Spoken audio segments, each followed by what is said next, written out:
नमस्कार साथियों, स्वागत करता हूं आप सभी का आपके अपने YouTube चैनल पर। साथियों, आप सब कैसे हो? उम्मीद करता हूं आप सब बहुत ही अच्छे होंगे। साथियों, आज एक ऐसी वैकेंसी के बारे में आपके साथ साझा करने जा रहे हैं जानकारी। बहुत ही शानदार वैकेंसी निकल करके सामने आई है, जो कि Uttar Pradesh police sub inspector की यह पोस्ट होने वाली है।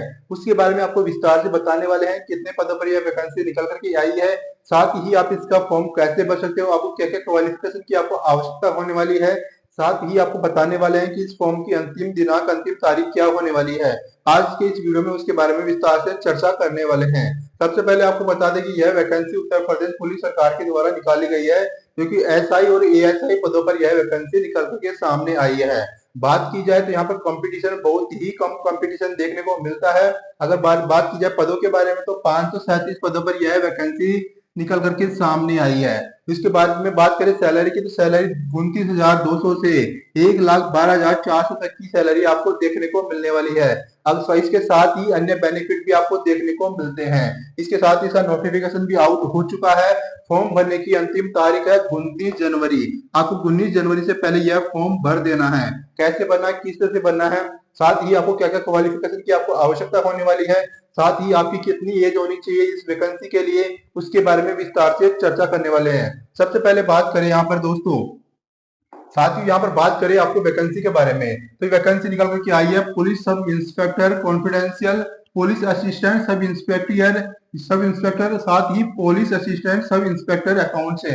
कहने का मतलब है कि यहाँ पर आपको एसआई, साथ ही आपको एएसआई, दो पदों पर यह वैकेंसी निकल करके सामने आई है। इसमें अलग अलग पदों पर यह वैकेंसी निकल करके सामने आई है। बात करें पोस्ट की, तो पोस्ट के लिए आपको 537 पोस्ट के ऊपर यह वैकेंसी निकल करके आई है। साथ ही बात करें सैलरी की, तो सैलरी 29,200 से 1,12,400 के बीच में सैलरी आपको मिलने वाली है। अगर बात करें आपको क्या क्वालिफिकेशन की आवश्यकता होने वाली है, तो आपके पास डिप्लोमा होना चाहिए, चाहे तो किसी भी फील्ड में डिप्लोमा आपके पास होना चाहिए। बात करें डिग्री होनी चाहिए, अगर आपने बीकॉम कर रखा हो, ग्रेजुएशन कर रखा हो, या फिर मास्टर्स डिग्री कर रखा हो, तो आप इस वैकेंसी के लिए अवेलेबल हो सकते हो। कहने का मतलब है कि अगर आपने 10th कर रखी हो, 12th कर रखी हो, साथ ही अगर आपने ग्रेजुएशन कर रखी हो, आपने ग्रेजुएशन कर रखी हो, तो आप इस वैकेंसी के लिए अवेलेबल हो सकते हो। बात करें एज लिमिट की, तो अगर आपकी एज 21 से 28 के बीच में, तो आप इस फॉर्म के लिए अवेलेबल हो सकते हो। साथ ही अन्य अन्य पदों पर भी यह देखने को मिल सकती है कि अन्य अन्य जो कैटेगरी होती है उन पर भी एज लिमिट की छूट मिलती है। साथ ही बात करें स्टार्टिंग डेट ऑफ अप्लाई की, तो यहाँ पर आप देख सकते हो कि 20 यानी कि 20 दिसंबर से इस वैकेंसी के फॉर्म बनना शुरू हो चुके हैं। जो अंतिम दिनांक फॉर्म भरने की वो है 19 जनवरी। आपको 19 जनवरी से पहले ही आपको यह फॉर्म भर देना है, ठीक है। 19 जनवरी से पहले आपको यह फॉर्म भर देना है। फॉर्म कैसे भरना है, आपको उत्तर प्रदेश पुलिस की ये वेबसाइट, इस वेबसाइट पर आपको चले जाना है, आपने गूगल पर लॉगिन कर लेना है। उसके बाद में आपको वो ओटीआर करना हो, कहने का मतलब वन टाइम रजिस्ट्रेशन करना होगा। उसके बाद में आप अपनी डिटेल्स डाल करके इस फॉर्म को भर सकते हो। अगर आगे चर्चा करें, तो आप यहाँ पर ये भी देख सकते हो कि कितने कितने पदों पर यह वैकेंसी निकल करके सामने आई है। बात करें पुलिस सब इंस्पेक्टर की, कॉन्फिडेंशियल आई है, 112 पदों पर यह वैकेंसी निकल करके सामने आई है। बात करें पुलिस असिस्टेंट सब इंस्पेक्टर की, तो क्लियर आई है 311 पदों पर है। और अकाउंट्स की निकल करके सामने आई है 114 पदों पर यह वैकेंसी निकल करके आई है। इसके लिए आपको बीकॉम की, आपके पास बीकॉम आपके पास होनी चाहिए। इस वाली वैकेंसी के लिए आपके पास बीकॉम होनी चाहिए। बात करें आप अलग अलग कैटेगरी के लिए पोस्ट के अकॉर्डिंग, तो सबसे बात करें यूआर के लिए आई है 49 पद आए हैं। साथ ही ईडब्ल्यूएस के लिए 10 पोस्ट पर यह निकल करके आई है। ओबीसी के लिए 29, एससी के लिए 23 और एसटी के लिए 1 पद पर यह वैकेंसी निकल करके सामने आई है। इसके साथ ही बात करें पुलिस असिस्टेंट सब इंस्पेक्टर की, तो आप देख सकते हो कि यूआर के लिए 128 पदों पर यह वैकेंसी निकल करके आई है। साथ ही ईडब्ल्यूएस के लिए 30 पदों पर, ओबीसी के लिए 83 पदों पर, एससी के लिए 64 पदों पर, साथ ही एसटी के लिए 6 पदों पर यह वैकेंसी निकल करके सामने आई है। बात करें असिस्टेंट अकाउंट्स के बारे में, तो अकाउंट्स के लिए यूआर के लिए आप देख सकते हो कि 50 पदों पर यह वैकेंसी निकल करके आई है। इसके साथ ही ईडब्ल्यूएस के लिए आप देख सकते हैं 10 पदों पर यह वैकेंसी निकल करके आई है। इसके अलावा ओबीसी के लिए आपको 30 पदों पर यह वैकेंसी देखने को मिल रही है। साथ ही बात करें एससी के लिए, तो एससी के लिए आपको 23 पदों पर यह वैकेंसी निकल करके सामने आई है। इसके साथ ही एसटी के लिए एक पद पर यह वैकेंसी निकल करके सामने आई है। सबसे बड़ी बात होती है कि इसमें एज लिमिट है। जिन स्टूडेंट्स की उम्र 21 से 28 वर्ष के बीच में है, वो इस वैकेंसी के लिए अवेलेबल हो सकते हैं। बहुत ही कम कंपटीशन देखने को मिलता है ऐसी वैकेंसीज में, क्योंकि ये बहुत ही कॉन्फिडेंशियल वैकेंसीज है। इसके साथ ही आगे चर्चा की जाए तो यहाँ पर आप देख सकते हो कि बात करें क्वालिफिकेशन के बारे में आपको बता दिया गया है। अगर आप पुलिस सब इंस्पेक्टर के लिए फॉर्म भरना चाहते हो तो आपके पास ग्रेजुएशन होनी चाहिए। साथ ही हिंदी टाइपिंग आपको 25 वर्ड पर मिनट आपको होना चाहिए, आपकी स्पीड होनी चाहिए। साथ ही इंग्लिश टाइपिंग की आपको 30 वर्ड पर मिनट होने चाहिए। इसके साथ ही हिंदी स्टेनोग्राफी में 80 वर्ड पर मिनट आपके पास होने चाहिए। ये सभी क्वालिफिकेशन आपके पास होनी चाहिए, तभी आप एसआई के लिए अवेलेबल कर सकते हो कि उसका फॉर्म भर सकते हो।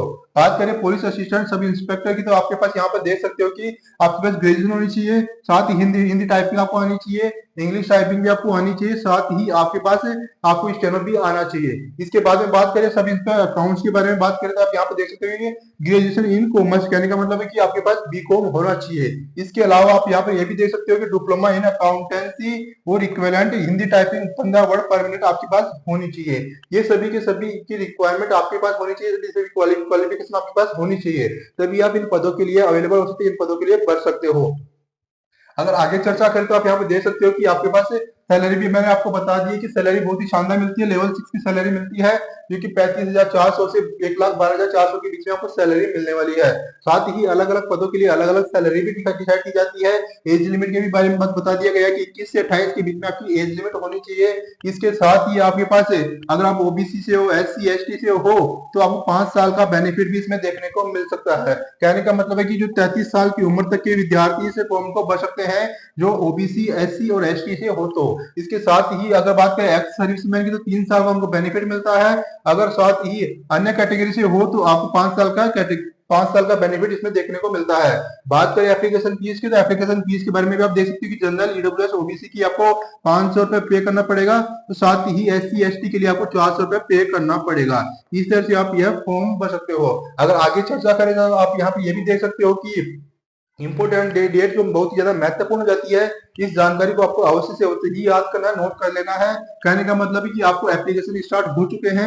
19 जनवरी इसकी अंतिम तारीख होने वाली है। 19 जनवरी से पहले ही आपको यह फॉर्म भर देना है। बात करें सिलेक्शन प्रोसेस की, तो सिलेक्शन प्रोसेस बहुत ही शानदार तरीके से होता है। आपका ऑफलाइन रिटन एग्जाम होता है, इसमें 400 मार्क्स का पेपर होने वाला है। तो ऑब्जेक्टिव टाइप का यह पेपर होता है। 4 सब्जेक्ट इसमें आते हैं। 4 सब्जेक्ट के बारे में बात करें तो आप देख सकते हैं कि जनरल हिंदी, कंप्यूटर नॉलेज, साथ ही general information, current affairs, numerical and mental ability test, साथ ही mental aptitude, IQ, reasoning test भी इसमें 4 सब्जेक्ट देखने को मिलता है। इसमें 400 मार्क्स का यह पेपर होता है। बात करें क्वालिफिकेशन की, तो क्वालिफिकेशन में आपको कम से कम 40% इसमें मार्क्स लाना अनिवार्य है।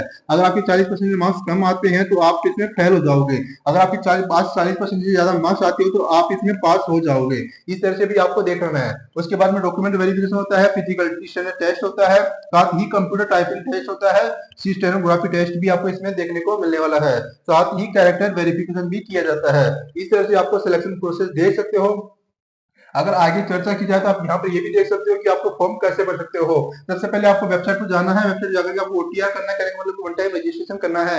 अगर आपने OTR पहले से किया हुआ है किसी भी वैकेंसी के लिए, तो आपको OTR करने की आवश्यकता नहीं होने वाली है। इसके साथ ही आप अप्लाई कर सकते हो इस वेबसाइट पर जाकर के। इस वेबसाइट पर जाकर के आपको अप्लाई कर देना है, फॉर्म को भर देना है, अपनी डिटेल्स डाल देनी है, चाहे वो 10th की मार्कशीट हो, 12th की मार्कशीट हो, आधार कार्ड हो, पैन कार्ड हो, जो भी आपके पास हो, सभी की सभी डिटेल्स इसमें आपको भर देनी है। इस तरह से आपको फॉर्म भर देना है। साथ ही ऑनलाइन पे भी कर देना है। आप अगर आप ऑनलाइन करना चाहते हो ऑनलाइन कर सकते हो, ऑफलाइन करना चाहते हो ऑफलाइन भी कर सकते हो। इस तरह से आपको पेपर देखने को मिलने वाला है। 200 प्रश्नों की संख्या इसमें देखने को मिलती है। साथ ही 400 अंक का यह पेपर होता है। 400 अंक का यह पेपर होता है। इसमें 4 सब्जेक्ट आपको देखने को मिलती है। 4 सब्जेक्ट इसमें देखने को मिलती है। जिन विद्यार्थियों की 40% से कम मार्क्स आते हैं वो फेल हो जाएंगे। जिन विद्यार्थियों के 40% से ज्यादा मार्क्स आते हैं वो पास हो जाएंगे। इस तरह से आपको पेपर देना है, इस तरह से आपको तैयारी करनी है। अगर सब्जेक्ट के बारे में बात करें तो देख सकते हैं कि सामान्य हिंदी, कंप्यूटर ज्ञान के 50 प्रश्न आते हैं। साथ ही सामान्य जानकारी सामयिक विषय के भी 50% आते हैं। संख्यात्मक एवं मानसिक योग्यता परीक्षा के भी 50% आते हैं। मानसिक अभिरुचि परीक्षा के भी 50% इसमें देखने को मिलते हैं। इस तरह से आपको फॉर्म देखने को मिलता है, इस तरह से आपको फॉर्म अप्लाई कर देना है। यह बहुत ही शानदार वैकेंसी आई है, इसमें बहुत ही कम कंपटीशन भी देखने को मिलता है। सबसे बड़ी बात यही होती है कि इसमें बहुत ही कम कंपटीशन देखने को मिलता है। इस तरह से आपको जानकारी अच्छी लगी तो वीडियो को लाइक कर दीजिएगा, और ऐसे ही वैकेंसीज के बारे में अगर आप जानना चाहते हो तो चैनल को सब्सक्राइब करना मत भूलिएगा। अगर आपकी कोई भी भाई बहन हो तो उसके साथ इस वीडियो को, इस जानकारी को साझा अवश्य ही कर दीजिएगा। उम्मीद करता हूँ जानकारी अच्छी लगी तो वीडियो को लाइक करना मत भूलिएगा। मिलते हैं एक और वैकेंसी के साथ, तब तक नमस्कार, जय हिंद, वंदे मातरम।